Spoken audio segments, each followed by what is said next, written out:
I felt like I'm the only person in the entire world who is struggling. I just felt that it was so pointless. I was really scared they would not take me seriously. This kind of work where the more you work, the more money you earn is very dangerous. Just feeling like this is it. This is something that I really enjoy. Capability of setting boundaries of work-life balance was zero. The hourly pay was actually quite miserable. I enjoyed the job, so I didn't mind that it filled my whole time. I had a complete mental breakdown. I was super naive. In my opinion, it wasn't very healthy working environment.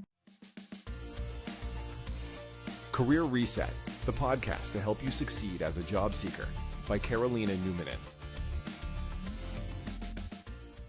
Hello and welcome to another episode of the Career Reset podcast.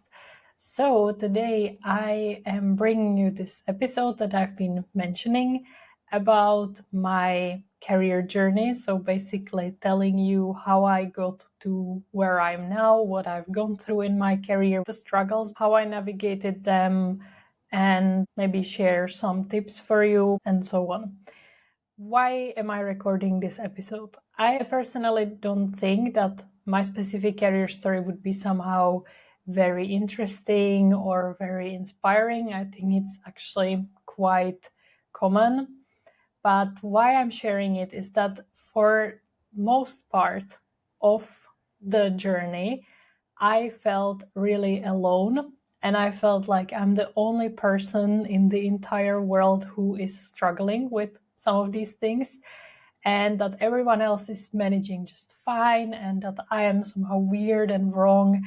And whenever I got the courage to address these things or to just share it with someone, I always got very positive feedback, or people told me that they feel the same, but it was just this feeling of shame, feeling that something is seriously wrong with me, that often prevented me from sharing it. So that's why I am sharing it with the world like this, because personally I really like podcasts where there is a lot of advice and that give you tips how to do something, but it maybe gives me even more value when someone else can be vulnerable and can share what their story, what their journey has really been like, and I can relate to it and I can feel less alone and I can stop feeling ashamed of certain things being part of my journey. So even though it's not like very comfortable for me to share a lot of these things,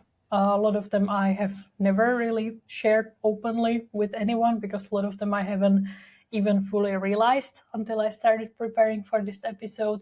I hope that there will be someone who will be able to relate and who will find it really reassuring that they're not alone and that someone else has gone through it.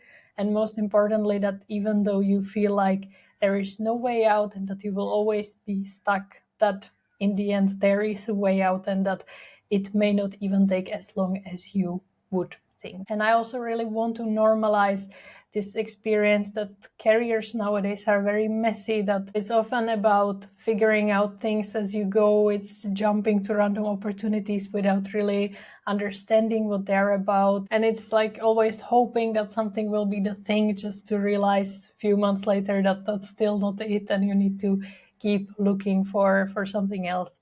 That nowadays we don't have really very predictable career paths. We cannot rely on jobs being steady. So many things can happen, and that is just the normal experience. So that's a very long intro, very long justification for me to share this story with you. And I also want to give kind of like a disclaimer, because obviously going public with my story means that I am sharing information about my previous employers. I am sharing some situations that maybe they may not be aware of. And I was thinking for a long time about recording this episode. And I was also thinking about how do I want to approach it, because obviously, even though it's my career, it involves other people, it involves other companies, it involves some kind of circumstances that Other people could have a different opinion about how the situation was. So instead of kind of giving you an objective overview, I really want to focus this episode on my story, my perception. How did I feel in the certain situations? Of course, I need to give you some kind of context, and I will try to be as objective as possible. But I am a human, and I do not see everything with like 100% objective overview. But it is my focus to just share my side of the story, how I saw things, how I perceived them, how they affected me, and not so much share about, for example, the situation that the company that I worked for was in. It will maybe make more sense when I when I actually start, but this is just a disclaimer that everything I am sharing here is my side of the story, and I have the right to have a side of the story and to have opinions and to have feelings about certain things. Again, the only reason why I'm sharing this story is to share very honest example of what a career journey can look like. Okay, I think that's enough for the introduction. So let's dive right in. I was thinking about like where should I start? Like which point do I actually consider as the beginning of my career? Because if we kind of talk about like the whole time of my life in which I had some jobs, we would have to go way back to when I was a teenager and I had these like summer jobs that I wasn't really committed to and I didn't put any special importance to. They were just ways to help me earn a bit of money and not sit at home the whole summer vacation. And because I come from a very small town where the summer job opportunities were quite limited, those jobs were often very random. And I don't think it's really part of my story. It's just something that I did. I have some fun experiences from it, but I wouldn't consider those were jobs, but they weren't part of my actual career. They weren't like building on top of each other. So, but if I think what was my like actual first job that I could consider like the beginning of my career, that was actually the job that I got when I started studying at the university. So this really depends like culturally where you're from, but in Czech Republic, where I come from, it is very common that university students have part-time or actually even full-time jobs. The employment situation in Czech Republic is really good. There is a very low unemployment, and so there is a lot of people needed actually, and therefore employers are often willing to be flexible because they need the extra workforce. And it also comes from the fact that, for example, in Finland, where I live now, students get like money from the state just for the fact that they're students, and that is not the case in Czech Republic. So students there are financially very much on their own. They're often dependent on financial support from their parents, but that often covers just kind of like your rent, let's say, and your like food expenses. But if you want anything extra, you are expected to get a job and earn the money yourself. And that was very much my case as well. So while I started studying the university in Prague, I also started working. And the job was a librarian in one like a different university, not the one that I studied. So what I did there was that I was supposed to just like kind of be there in case someone comes to borrow a book, which almost never happened. Maybe happened like 2 or 3 times in the whole year that I was there, and then doing some kind of like admin tasks. And I made a very popular post on LinkedIn about this particular job, and I called the post My Bullshit Job Story. So that maybe tells you a little bit about what I thought of that job. So I have to say that back then I had absolutely like zero ambition to kind of establish myself within that job or to progress. It was a very easy job for quite good money. I was paid by the hour, and even though I was just waiting for some customers to appear, I still got paid. So I was really just like killing time there. Why I'm mentioning this job is that it was very interesting that my friends, when I talked about this job, they said that it's like a really good deal for me, that I get to have very easy job where I just have to sit. I get the money. It's not stressful, and I even have the time to catch up on my studies there. And I felt differently. I understood rationally that they're right, that it is pretty nice deal, but I really did not enjoy doing that. And that then carried to my other jobs, that I am just not the kind of person who is happy when I have nothing to do in my job. And I think this is the case for most people, that often when I read some articles about like employees not being motivated or productive, it's as if like people's main motivation was to have jobs where they don't have to do much.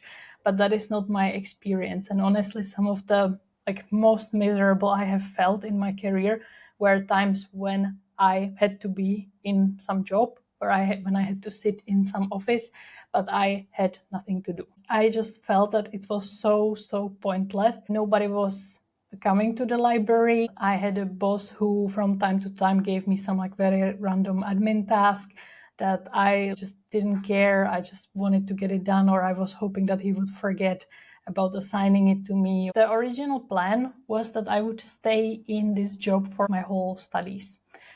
And then maybe towards the end, I would find something that was more aligned with what I studied. But for the initial years, that this would be like a job that wouldn't be too demanding, and it didn't really matter yet if I have something in my CV that is related very closely to my studies. But as time progressed, I honestly started feeling more and more miserable there. I really couldn't imagine me doing that kind of job for years. I felt like that it's so pointless. I hated the whole building. I hated going there. And I thought that it's not worth it. I will rather either not work, have no money, but at least be able to spend my time somehow more productively and enjoy more the student life, or I would find a different job. And as my first year was coming to an end, I saw a poster on the pinboard actually in this university where I worked, and the poster was a job ad that advertised the possibility to become a language teacher of English and German for, I would say, the most like prestigious language school in Czech Republic that didn't teach private people, but they sent their teachers to companies, and the teachers taught employees of different companies. In the Czech Republic, it's either very common benefit that the employer gives you free language classes, or it's something that I think even the employer has to provide you with if your job requires to use the foreign language. And I was always very interested in foreign languages. It was like what I was best at, for example, at school. It was one of the reasons why I decided to study diplomacy.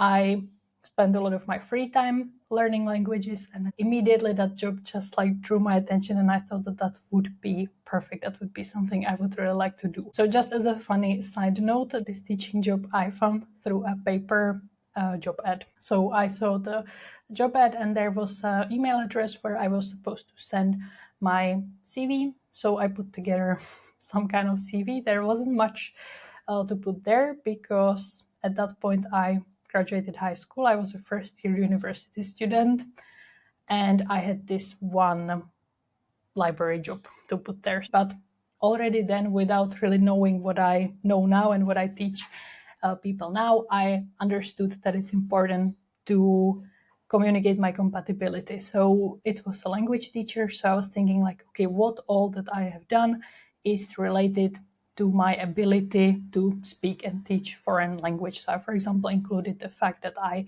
went on a language course to London when I was 17, or I included the fact that I did my high school exams in English and German, and that I got the best grades.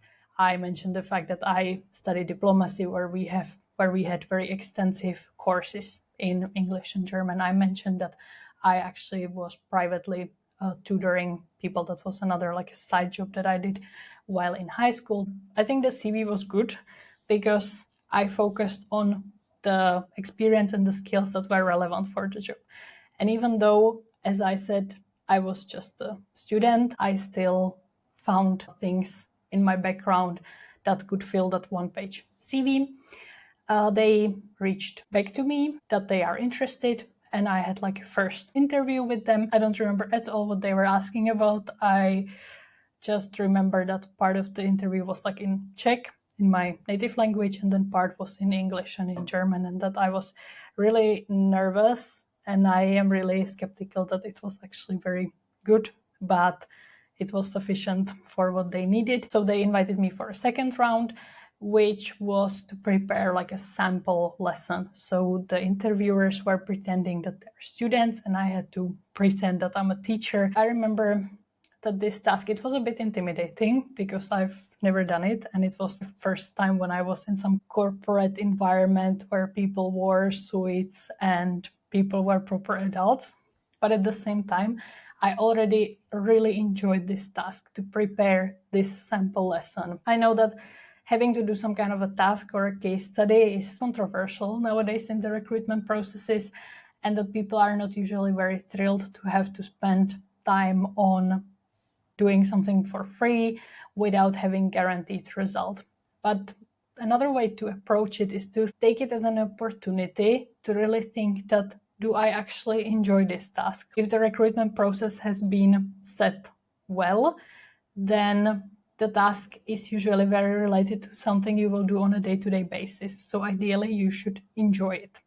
And for me, this was exactly the case. Like, I really enjoyed it. It even strengthened my enthusiasm for the job. I wanted it even more after I got to actually try it out, and I could really see that that is something where I use a lot of the things that I enjoy, which is teaching, which is being creative. So I got really into it. I prepared the lesson. I was obviously nervous, and it wasn't definitely perfect, but they offered me the job. So then I had to go through quite a lot of training to actually learn properly how to teach, because I had no background in that, and how to teach specifically in companies. And of course, like at that level, people were not that interested to learn how to talk about their free time and their family, but they had to learn how to talk about the topics related to their job. So that could have been business, technology, banking, a lot of different things. And I was a 20-year-old student who knew not much about these topics. So basically in this onboarding, we were taught how we have to learn it ourselves sufficiently to then be able to teach it to other people. I was super excited, but I was also extremely nervous, because I still didn't feel like 100% ready to just walk into some company to a group of much older, much more experienced people and teaching them language and correcting their mistakes. I was really scared they would not take me seriously, that they would just laugh at me. So I remember I was never so nervous before any other job than this one. I vividly remember the first day when I went to teach to this quite a big tech German company. And I remember I was taking the metro from my apartment, and like the whole time I was just so nervous. I got there. It was always very confusing to navigate, like, how do I get to the company? I had to talk to the reception, and often they were like, who are you? Do you work here? Who is your contact person? Who are you going to see? And then I had to wait there for an hour before I would start the next lesson with this group of engineers who were very outside the bubble of people who I normally spend time with, but they ended up being my absolutely favorite group. I actually still, to this day, even though it's been now, how long has it been? 8 years. I still am in touch with some of them. And I remember that, like, before I started, I was so nervous. But once I got into it, I just like got into the flow. I only cared about them, about teaching them, about making the lesson enjoyable. And I didn't care about like how I feel or if I'm nervous. As much as I remember sitting on the metro and going to that company, to that specific lesson, I remember then sitting on the metro back and just feeling like this is it. Like, I feel so good. This is something that I really enjoy. It's something that I'm good at. It's a job where you get very instant feedback. Like, you can see if the students are bored and they're on their phones, or you can see if they are engaged, if they are laughing, if they are leaving the lesson excited, if they're asking questions. So I just felt so happy and so kind of right that I have found something that I really enjoy, that I'm good at, and that also paid quite well. So, but this all sounds really great, but it was not all great. There were a lot of negative aspects to this job, unfortunately, which is also one of the reasons why I only stayed in this job for a year. So basically, to work as a teacher, it requires your full attention. It's not really a job where you can like hide or procrastinate and take a long lunch break and so on, something I did in my later jobs. It's really a job where in that lesson you need to be 100% present, you need to be 100% prepared, you need to be really fully there.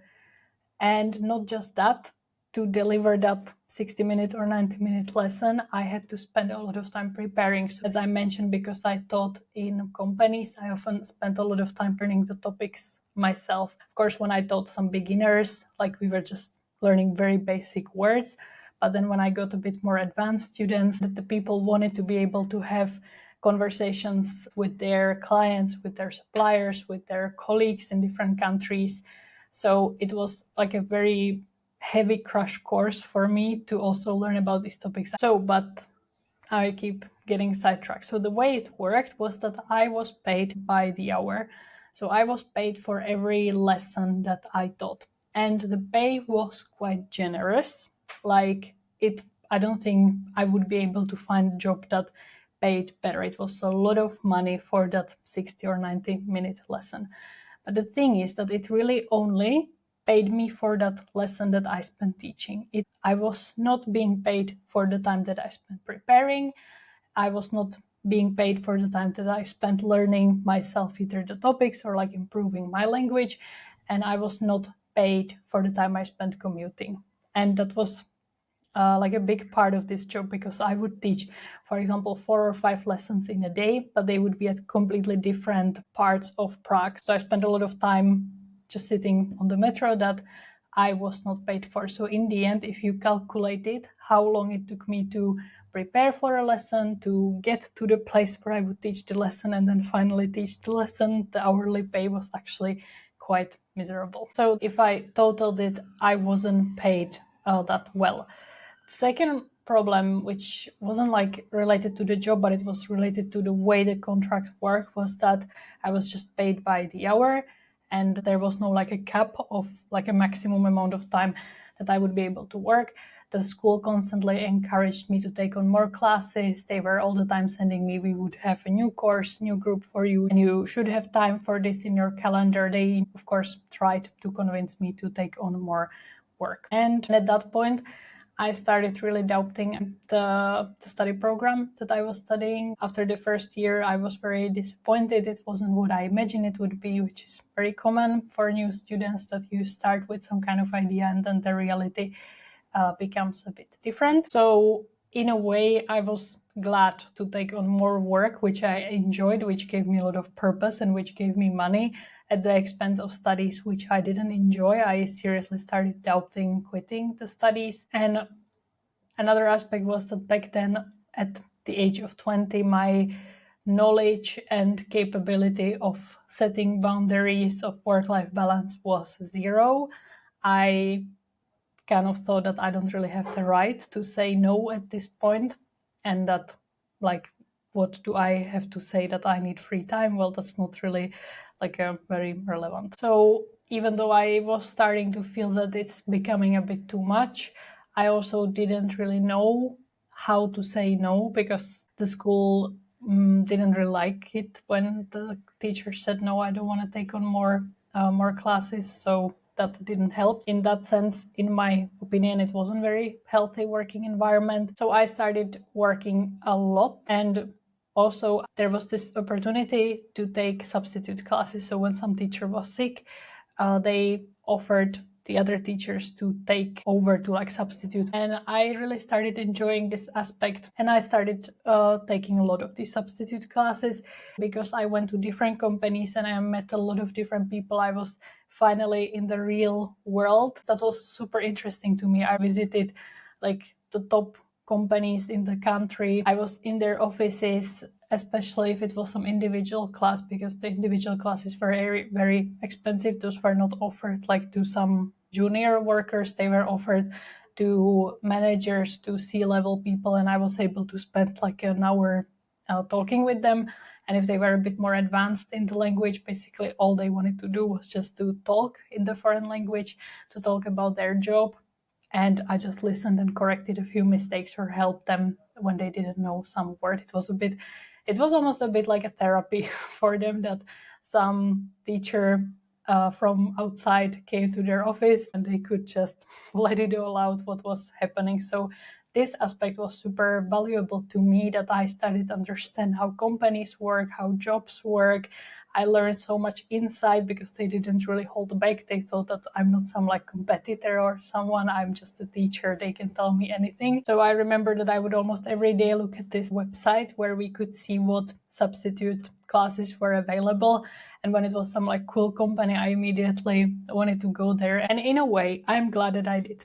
At that point in my life, like I had a lot of energy, a lot of time. I had zero commitments to family, household, anything. So I could afford to do it. And I'm happy that I did. At the same time, it was just not long-term sustainable. So what my days looked like was that I would normally wake up between 5 and 6, because normally I would start either teaching 7, 8, or I was still a student. I would have some lectures at the university that I had to attend. And then I would just commute to different companies throughout the day, and often I would also commute to the like where the school had its headquarters, because that's where me and other teachers were preparing for the lessons, because that's where we had the resources and printers and so on. So I would be just all over Prague all day. I would quickly eat some lunch on the go, and then I would get home between like 7, 9 p.m. I would just eat something, sleep, and repeat all over the next day. My apartment was an absolute mess. I shared a room with a roommate who was the most patient person ever, because I had like papers, textbooks, materials that I needed for the lesson everywhere. It was like a massive, massive mess. And I just never had even time to like clean, because I was never at home. And often weekends I would spend at my parents' place. They don't live in Prague. So I would go to their place, and I would always have like a huge bag with a lot of paperwork to prepare for the lessons for next week, or I had to catch up on my university studies. So during that time, my free time zero, my time to do any kind of healthy lifestyle things like exercising, cooking, eating healthy, zero. Time with friends, very minimal. Sometimes in the evening, I would see some friends at the end of the day. Obviously, that was not sustainable. And as time went on, the workload just kept increasing. So this was like how the first half a year of me doing this job went. And during that semester, I made that final decision that I would quit my studies and I would move to Finland. I would apply to another university in Finland, so I had more time to dedicate to work. I also knew that I would be moving to a country that is rather expensive, so I knew that I had to save a lot of money. And overall, like I enjoyed the job, so I didn't mind that it filled my whole time. And as I mentioned, as I was taking these substitute classes, a lot of the people really enjoyed my approach, because I completely overworked myself for every single lesson. I thought about different ways we can do the activities.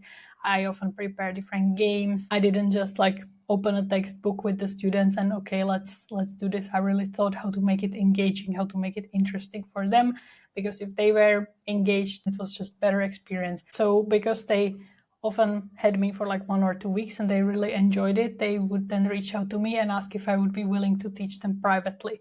So they would pay for the lesson themselves and we would arrange some time outside their work hours, which was convenient for me because I could charge more, because the school didn't take cut. and I was more free. I didn't have to report on what we did in the lesson. And this aspect that I really realized that I will need a lot of money to survive in Finland was a big motivator, as was the fact that I knew that if I was accepted to a Finnish university, I would be moving out of Czech Republic and I would have to stop doing this job. So I knew that I only had pretty much half a year left. So I started working a lot.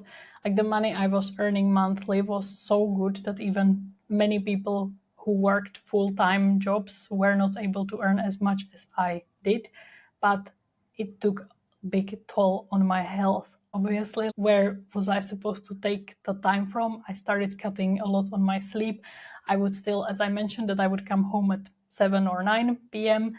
So I would go to sleep, but then after this increased workload, I would start preparing for the lessons for the next day, next week. And it just led to a point where it wasn't burnout, but I woke up one day after sleeping maybe like 3 hours and I could feel very heavy heartbeat, like really my heart pounding in my chest. I found it very hard to take a breath. I felt super tired, but I knew that I had to go and teach a lesson that day. So I just went. I think a lot of that had to do with it was that I was so young that I really had so much energy and I could like function somehow on lack of sleep. And I knew that it was temporary, that like that job would end. If I knew that that would be something I would be doing long term, I would probably try to address it, try to reduce the workload, but kind of knowing there would be an end to it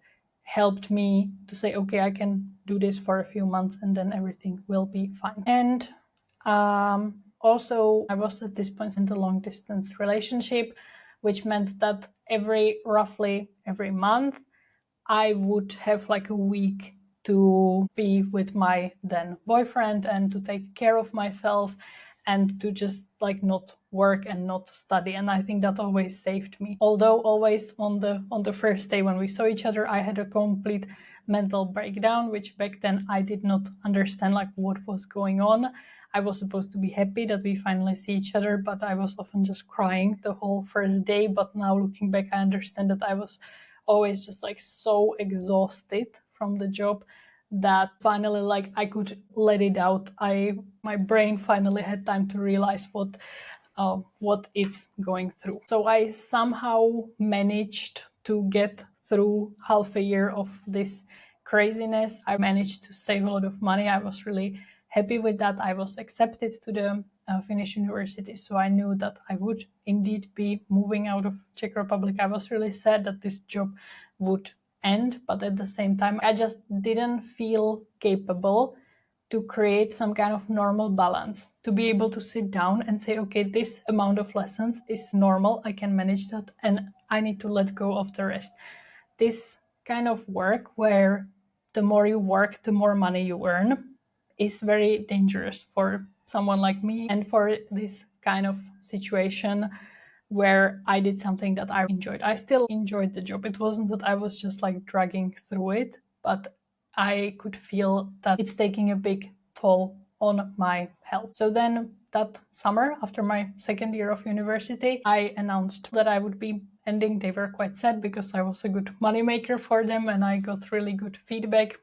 The students were happy with me. I had really good attendance. People didn't cancel my lessons almost ever, so they were almost a bit angry that I'm leaving, but there is nothing I could do since I was moving abroad. That was simply the only way to handle it. And I had to say goodbye to my students. With some of them, it was really difficult and even painful because we became friends. I knew a lot about their lives. I felt very close to them. Some of them gave me a farewell present. And I remember this one particular group of students, which I had always in the morning. And because I was so sleep deprived and so tired, I would always eat a Snickers before the lesson because it just had a lot of sugar, a lot of energy, and I didn't have time to eat normal breakfast. So always before the lesson, I quickly ate the Snickers. And then as a gift, they gave me a box full of Snickers. So it was funny, but it was also a sign that it's time to move on. I said goodbye, I packed my bags, and I moved to Finland. And partly because of my then boyfriend, and because of these new studies. And my first studies were kind of a fail. I wasn't kicked out or anything. I quit the studies because I didn't enjoy them. But I also didn't really give the studies even a chance. I was very committed to working because I worked the whole time that I was studying, and I was often neglecting the studies. And I told myself that, okay, I'm starting over. I'm starting from scratch, but this time I need to take it seriously. I need to actually show up and be there and go to the lectures and meet the people, and not take it as like some side thing that I do when I'm done with my job. But because as a foreign student, I would be financially completely on my own, and in a country like Finland, that can be quite tough. So I knew that I would probably have to start working at some point. But the plan was that at least the first half a year, I would be only a student. I had a lot of savings from my teaching job. Well, I thought it was a lot of savings, but savings that were made out of Czech salary do not last you very long in Finland, where the price level is just much higher. So I thought that first half a year I would just be a student, see what's the workload, and slowly then start looking for jobs. And now we're getting to the part where I was super naive.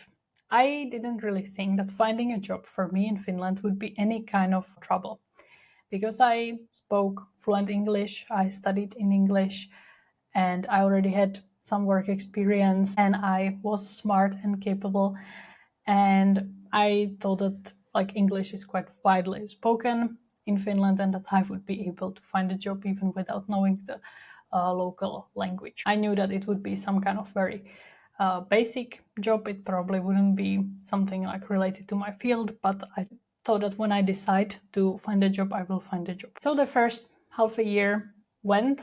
It was, again, this is not my life story, but just some kind of like context, that it was extremely challenging. So I moved to Finland when I was 21, yeah. And prior to moving, it just was impossible to comprehend what it would be like what it would entail. Like, I traveled a lot, and I thought that, yeah, traveling is cool, being abroad is cool, it's new, it's exciting, but I think nobody can imagine what it is like moving to a new country, like all the challenges, all the struggles. And moving to Finland specifically was challenging for several reasons, but like for me, it was supposed to be a fresh start. I was supposed to leave job that I super much enjoyed, but that ruined me behind, and I was supposed to leave studies that I hated behind and just start over, and everything was supposed to be great, and everything was not great, and I found it really hard to navigate it. Maybe you also moved abroad, so you can imagine that you're lonely a lot of the time. Like, even the most basic things like going to the grocery shop or taking the public transport is a big chore. You don't have any friends, you don't have any family. It's really like a really challenging thing to go through, and we haven't even gotten to the job part. So I started the studies. I was not looking for any jobs, not planning to apply for jobs, but my great savings that were supposed to last me as long as needed were thinning out, even though I was spending only for the bare necessities than I had anticipated. Already towards the end of the year, I could see that financially I would simply have to find a job. So I started slowly looking at different job boards. I updated my CV again. I didn't use any kind of like advice how you should do your CV. I just used my common sense. I thought that would be perfectly sufficient, and I set to apply for jobs. And because I can see that I've been recording for quite a while, and this is starting to be pretty long, so I was worried this could be the case, but I will actually split this into two parts. So I will finish here the part one. So I am in Finland. I am starting to apply for jobs, and now the real fun begins. But there is simply still a lot that I want to share. So I will do that in the next episode. So if you survived this very long story, congratulations. And if you're still interested, I will see you in part two, where I will tell you about navigating my job seeking, my very, very long job seeking, how I navigated getting my first job in Finland, how that went, and how I then became job seeker again, how I got my second job in Finland, and ultimately how I became an entrepreneur. So still a lot to go through. I will leave it here for now. I hope you enjoyed this episode and hope that there were some things that you were able to relate to. And please do let me know. You can send me a message on LinkedIn, which I will link down below, or you can send me an email. I would be really curious to hear if there was something that was similar in your career journey as was in mine, because as I mentioned, that is the point of me to record this episode, to share a very honest story of what career looks like. So if anything sounded similar to, for example, your experience, I would love to know that, so please do let me know, and I will talk to you in part 2 of this very long story. Thank you for listening and have a great week.